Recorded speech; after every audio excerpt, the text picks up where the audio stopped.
Well, I'm in the kitchen. You know what? I'm going to show you guys something. Okay, this is a tuna fish can. You didn't know that, did you? All right, but we're going to cut the lid off of it, and then I'm going to do something with the lid of this tuna fish can. And maybe I get around and I write a book, make some videos and stuff about a tuna fish can. So we do that. All right, and I don't know, I was just thinking, do we squirt it into the dog food dish? Oh, that's nice. Someone's getting lucky, huh? Yeah, somebody's getting lucky. So, I hate to just While you're doing that, I'm gonna do a little bit of this. Hold on. If that happened to be oil tuna fish, then I would show you how to make a candle, a lantern, so to speak, a little hand warmer and stuff. I don't know who you're going to give it to. The cats? Give it to the old cat. All right, but Don't tell anyone. Okay. all right, so we're going to fish the lid out of there, and in a little bit, I'm going to show you guys, will it sharpen? We'll talk to you later. Right now, we're going to have a sandwich because I am hungry and the tuna fish is there. It's just logical. Talk to you later. That was a really good sandwich. We're done with that. I said I was going to sharpen. No, I can't remember if I said I was going to sharpen or if I was going to do something with a tuna fish lid. But I kind of think I said I was going to sharpen a tuna fish lid. So in our Will It Sharpen series, okay, we have a tuna fish lid here. And we're going to do half. Okay, so I think what I'm going to do is I'm actually going to bend this lid like that. Get out of there. All right. So what I'm going to do is the top half is going to be sharpened with the Sharpens, with the Ken Onion Work Sharp. Okay. Oop, and it's down here like that. All right. And then the other half on the bend is going to be sharpened with nothing but my sharpeners. I have never sharpened a tuna fish lid before, so it's always, it's fun. It's interesting to find out what's going on. So we'll set my phone out of the way, set the can out of the way. And just one thing, because I'm a spectator right now, viewer. Okay. One of my questions would be, because this tuna fish can was opened with a can opener. It wasn't a peel can. It wasn't a peel. By nature, this is going to have like kind of bumps and ridges than a smooth. So that's something to think about as well. Yeah, and it's going to have your bumps and ridges with a can opener. That's true. Never really thought about that. All right, so let's see what we got here. I really like the fact that this will move on the motor, because a lot of times I set it down like this, the motor is hanging down, so instead of like this, it's kind of like that. I work off of this a lot, this a little bit, almost never this, even though a lot of people say, well, that's the part you're supposed to use, because it's backed up with some hard plastic, so it is kind of flat like that. And you'll notice when you watch the videos, they say if you'll take a thin piece of leather and glue it to the plastic behind, because they weren't smart enough at the factory, okay, to make the plastic stick out far enough so it is flat without bending the belt, okay? And there's a reason why you want the belt flat with no flex in it. We'll get into that later. But anyway, so I can actually just set it here like that. It just sets on my leg and it's all comfortable, and this is about like that. And I'm going to use this part. So there's the crease in the can lid, and I'm going to take this side and run it through here just like this.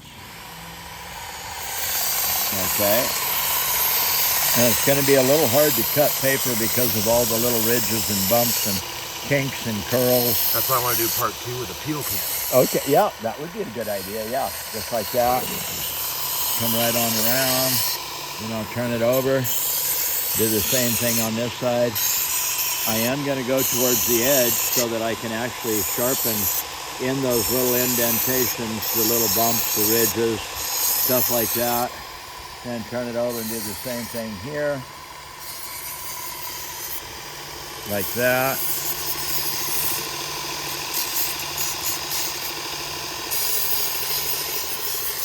Okay. Now I'm going to turn it over just a little bit this way.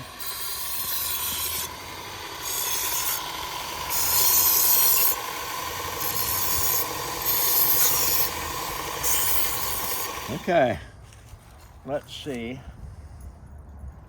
That actually really sticks. So let's see first of all, the old thumb nail. Okay, it really sticks to the thumbnail, and you see the thumbnail on there. So let's see what we got. Over the last couple of weeks, I helped Chance build a shed, and boy, I'll tell you, it broke every one of my fingernails. Dry, and handling the lumber and everything without gloves on and stuff, and every one of them got broke, and so it's really kind of funny. I broke one back. Yeah, backward. Yeah, you got one back broke, and I'll show you at some point. I'll show you what my finger looked like after I took a spill off the ladder. All right. So let's see. Wow. Okay, that's not too bad at all. Okay, right there. So let's do it one more time.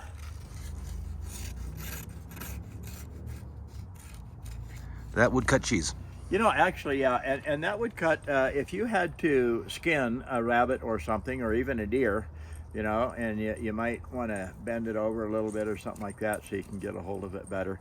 But pull the hide out and get right in there and skin the deer, pull it down, take your fist, push it in around the hide like that, keep peeling it down, pulling it apart. So anyway, now I'm going to fix, I forgot that I said I was going to sharpen. I was going to say, you bent it. All right, so we just bend it back like that. So now let's pretend that, you know, you're camping and there's no power outlet next to your tent. Power outlet, or you don't have the sander. You take this little guy out of your pocket. Oh my. All right, the one with the crease across it that I bent that I'd kind of forgotten about. You know, that's the side I'm going to sharpen right now. So, wait a minute. That is a sharp. Yeah, okay. And everything, I bent it after I sharpened it, so this is the sharp side. All right, I see all the sanding marks on it. So from where that ridge is up is what I'm going to sharpen. So we just go along like this.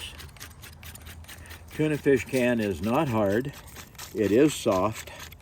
So actually, I like this sharpening better because it just follows the contour.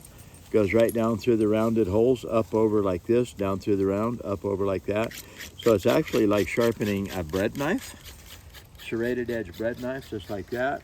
Plus the tuna fish lid, tuna fish can lid, is kind of soft, so it sharpens easier, just like that. Now I'm going to turn it over, turn it this way, like that. Go right down through there. Okay, I'm going to hold still. See all the metal collecting on the lid right there. All right. So I am literally cutting pieces off of that blade, or off that tuna fish can lid. Go right on around. Well, you'll be able to call it a blade soon. Yeah, pretty soon. PDS right there, folks. Just like this. Go right on around. Turn it again. And just because, you know, I might be a past customer, know about your product, I wouldn't run that through a V-notch. No, I wouldn't run it through a V-notch because I believe that, first of all, it's too thin. Now, we'll run it. We'll try it. I've got some V-notches here.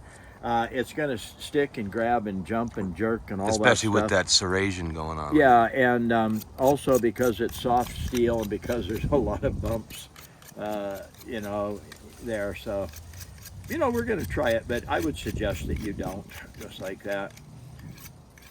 Okay, and then we're going to go back over here, over there, over there, over there. What I'm doing right now, I flip it every pass, and I'm going to cut off any little burr, any little wire edge sticking out there that was there. All right, so first of all, let's see. Okay, it really sticks to the fingernail, so let's see how it cuts. Oh, even better than the... Oh, Oh, way better. Okay, the answer is yes, people. It will sharpen. Yes. Okay. That's a lot sharper than I thought it was going to be. Me too. So let's hurry. And let's go to the V-notch. I don't think the V-notch is going to do as good as I don't either. I just... Okay, the bent side, that's the one that I used the work sharp on. And now I'm going to go to this side. And let's see if I can gently run it through there. It really grabs and sticks and jerks. Okay, it would work if I didn't have the open face corners like that. I can make almost anything work. You just have to do it a little bit different, maybe shorter areas around, just like that.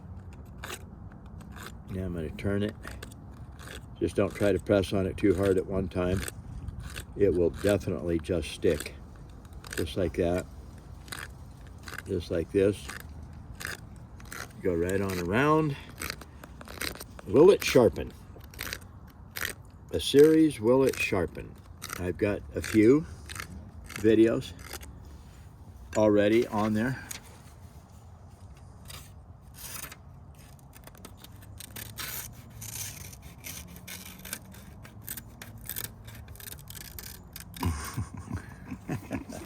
Well, I tell you what, in self-defense, if I had a tuna fish can lid and I folded that over to where I could really get a hold of it, you better not let me get around your throat. It's okay, Cookie. It's okay, Cookie. Just put the can down. You put the can down and everybody goes home. So anyway, in a self-defense mode for skinning rabbits and deer and things like that, probably even gutting fish, if I had a tuna fish can, you know what?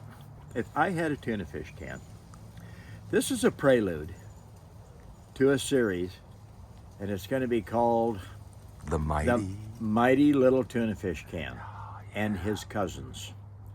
There's a lot of stuff that I can show you that I can do with a tuna fish can that I've thought about, but it's time for the series, The Mighty Little Tuna Fish Can. And remember, NAFTA, N-A-F-T-A, N-A-F-T-A-B, National Association for Taking America Back. You heard it first right here. Talk to you later. Bye. I can't help but think of the irony of a fish being gutted by a tuna fish can. I mean, that's got to be a worse nightmare for a fish somewhere. Awful.